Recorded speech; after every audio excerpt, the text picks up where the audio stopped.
Apa menunggu Satrio Piningit, Tin, Jalitin? Mbok jangan kepangan isu 5 tahunan, toh.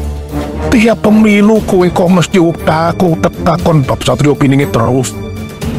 Kalau kamu selap penasaran dengan siapa capres yang akan jadi presiden selanjutnya, lo sabar sedikit nunggu quick count. Wiki wis mesti cepetin, Jalitin. Loh, yang saya tunggu-tunggu itu bukan siapa yang akan jadi presidennya, Kang. Tapi, apakah presiden yang terpilih itu adalah Satrio Piningit yang selama ini ditulis dalam ramalan? Astin, Jalitin. Ngladeni kowe koyo mendem dawet sakalon, Dit.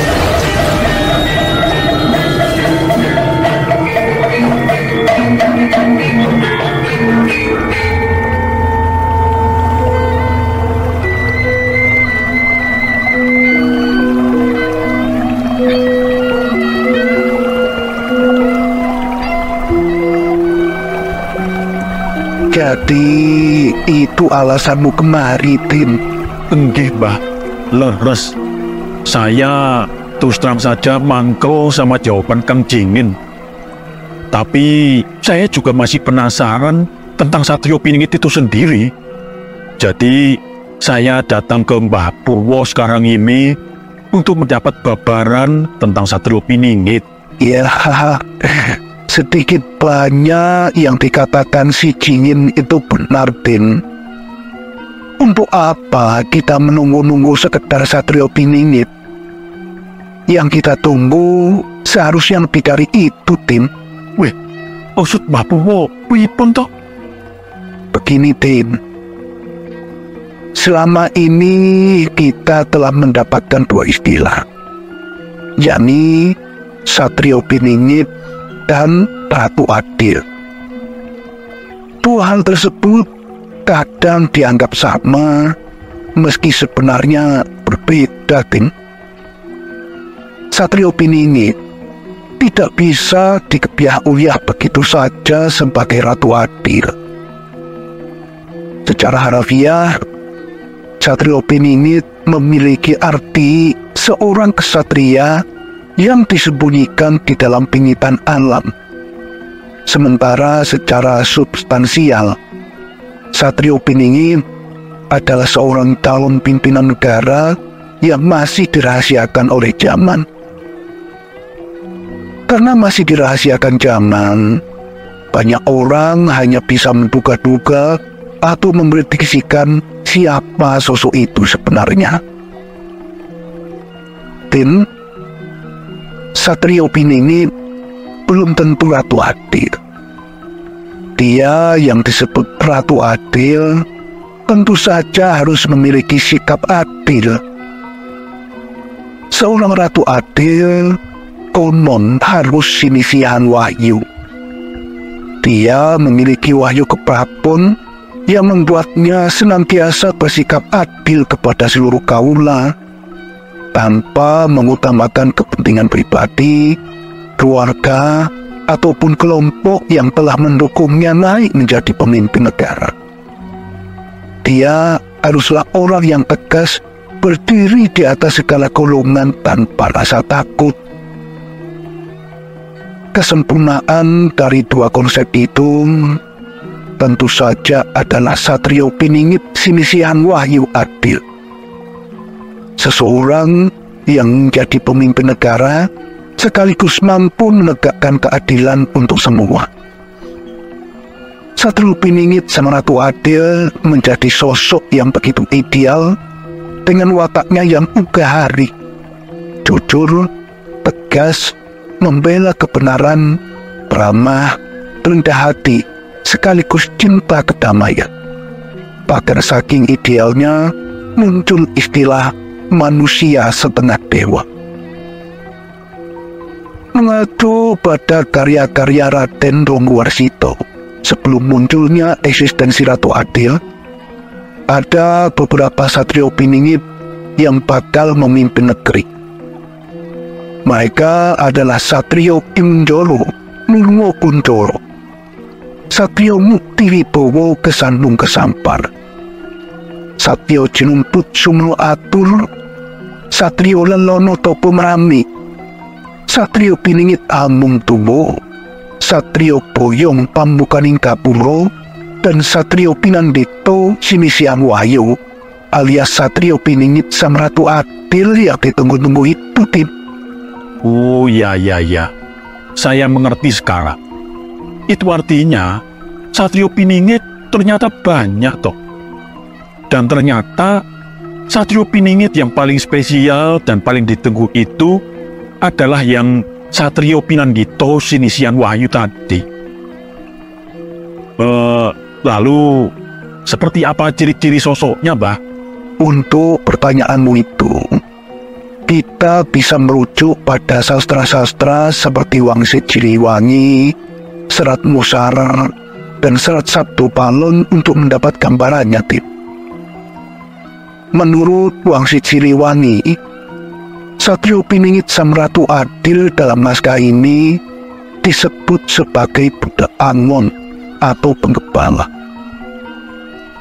Yang digembalakannya bukan domba atau hewan lainnya, melainkan ranting dan daun kering serta sisa potongan pohon. Artinya, dia merupakan pemimpin negara yang selalu menggali ajaran-ajaran dari para leluhur di masa silam yang telah dianggap kolot serta tidak bernilai di era modern seperti sekarang ini. Dia juga merupakan seorang penggembala yang berani menelusuri jalan-jalan, tidak mengindahkan larangan, mencari sambil melawan, melawan sambil tertawa. Artinya, dia adalah seorang pemimpin negara yang terus berupaya mencari jalan keluar dalam memperbaiki kehidupan bangsa dan negaranya. Seorang pemimpin negara yang berani menegakkan kebenaran sekaligus berani menerima banyak tantangan yang dihadapi. Bila ada yang melawan, hanya ditanggapi dengan bersendaguro, tanpa perlawanan fisik dan kekuatan pasukan, semisal angkatan bersenjata, polisi, atau satuan-satuan lainnya. Singkatnya, kalau diserang, ya paling cuma mesem-mesem atau tertawa. Dia tidak membela diri, karena alam semesta lah yang akan melakukan. Ketika alam sudah membela, musuhnya akan dipermalukan oleh kelakuan yang diperbuatnya sendiri. Kalau sudah begitu, mau menutupi malu dengan lari kemanapun tidak akan pernah bisa, Tin. Nah, selanjutnya, sang penggembala akan menemui banyak kejadian. Artinya, dia akan menghadapi berbagai persoalan dan berusaha menampung serta menyelesaikan persoalan itu satu persatu, sehingga negaranya benar-benar menjadi negara yang makmur dan tentram tanpa beban dari masa lalu. Ciri lainnya, dia adalah seorang gembala yang rumahnya di belakang sungai dengan pintu setinggi batu serta tertutupi pohon handalem dan hanjuan. Artinya, dia masih dirahasiakan oleh jam. Dia memiliki kawan budak janggotan, yakni seorang pemuda berjanggut.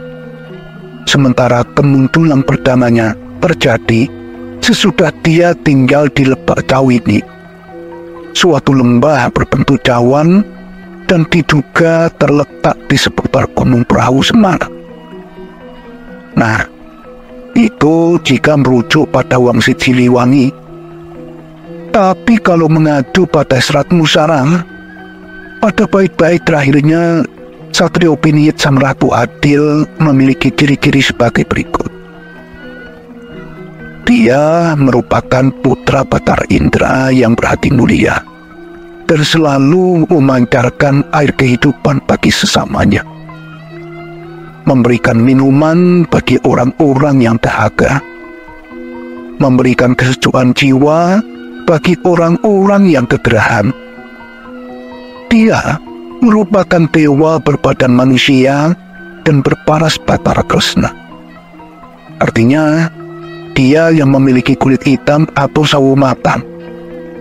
Karena Batara Kresna menjadi titisan Wisnu dan sekaligus sebagai andeng-andenging jagat, maka dia selalu proaktif dalam memayu hayuning bawono dan akan menjadi pusat perhatian dunia. Sebagai pemimpin, kemanapun dia pergi dan bertemu dengan pemimpin negara-negara lain, dia disenangi. Selanjutnya, dia juga memiliki jiwa bolotewo. Artinya dia memiliki jiwa jujur dan tegas. Oleh karena kejujuran dan ketegasannya tersebut, dia akan memberi hukuman kepada orang-orang yang salah, sekalipun dari keluarga atau kelompoknya sendiri. Dia akan memberikan anugerah dengan pantas kepada orang-orang yang telah mengabadikan hidupnya pada bangsa dan negara. Di dalam menjalankan roda pemerintahannya, dia tidak pancindi pansilatan, tidak pernah pilih kasih. Ciri lainnya adalah senjatanya, yakni Trisula Weda. Artinya, dalam memimpin bangsa dan negara, dia senantiasa berpedoman pada pengetahuan serta 3 landasan utama, yakni berpikir logis, bertutur kata yang sopan, dan berbuat selaras dengan perkataannya. Tapi terdapat penafsiran lain ketika landasan utama yang dimaksud adalah ilmu, amal, dan iman. Hampir sama dengan Wangsit Siliwangi. Ketika ada serangan, dia tidak mengerahkan pasukan serta memiliki kesaktian tanpa ajimat. Artinya, dia selalu menentukan lawan-lawannya tanpa kekerasan. Dia selalu mengutamakan penyelesaian melalui meja-meja dialogis di dalam menghadapi pihak-pihak yang berseberangan. Dia memiliki gelar senopati perang, dan para pengasuhnya juga perwira perang. Gelar senopati yang disandangnya merupakan lambang bahwa dia adalah pemimpin utama penegak kebenaran dan penumpas kejahatan. Dengan demikian, para pembantunya juga akan melakukan hal yang sama. Serat Musarar juga mengatakan bahwa Satrio Pinandito Sinisian Wahyu alias Satrio Piningit Samratu Adil itu sering berpakaian kurang pantas, namun selalu dapat mengatasi keruwetan masalah. Memiliki ludah api, sabtunya sering terbukti. Jika ada yang berani membantah, lawannya yang akan mati.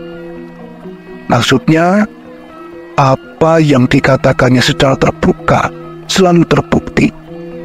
Sebaliknya, mereka yang mencibir perkataan tersebut mendapat malu di kemudian hari. Ya, ini mirip dengan maksud yang ada dalam Wangsit Siliwangi sebelumnya.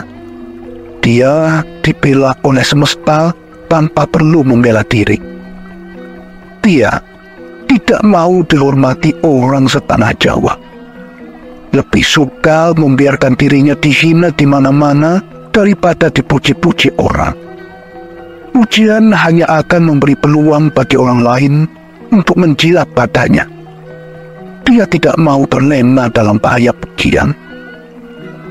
Ciri lainnya, dia tidak khawatir bertelan zaman.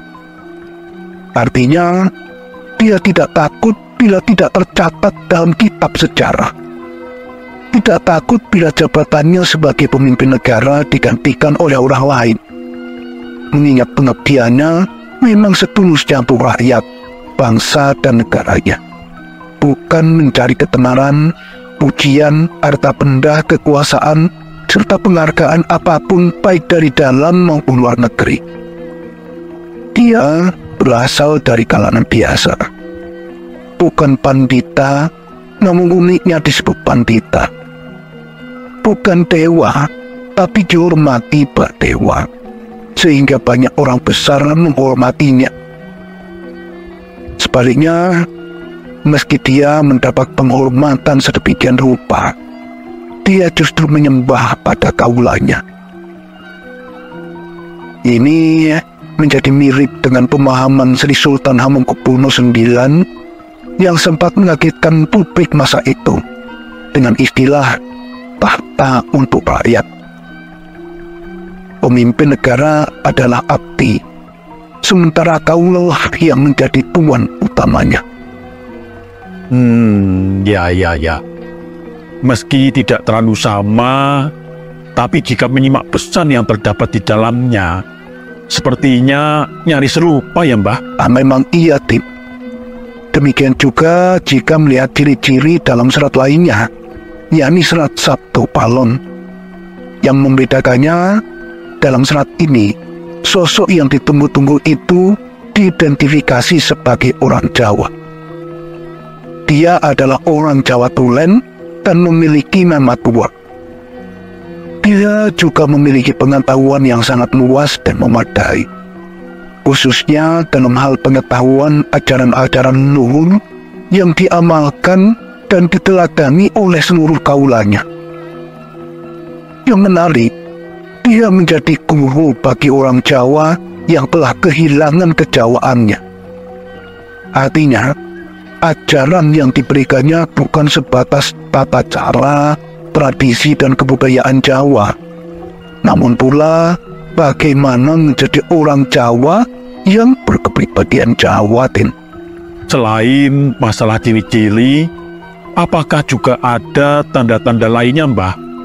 Maksud saya, seperti apa tanda-tanda kemunculan Satrio Piningit Sang Ratu Adil tersebut? Begini, Tin. Banyak para winasis di Pulau Jawa ini memberikan pendapat yang berbeda-beda.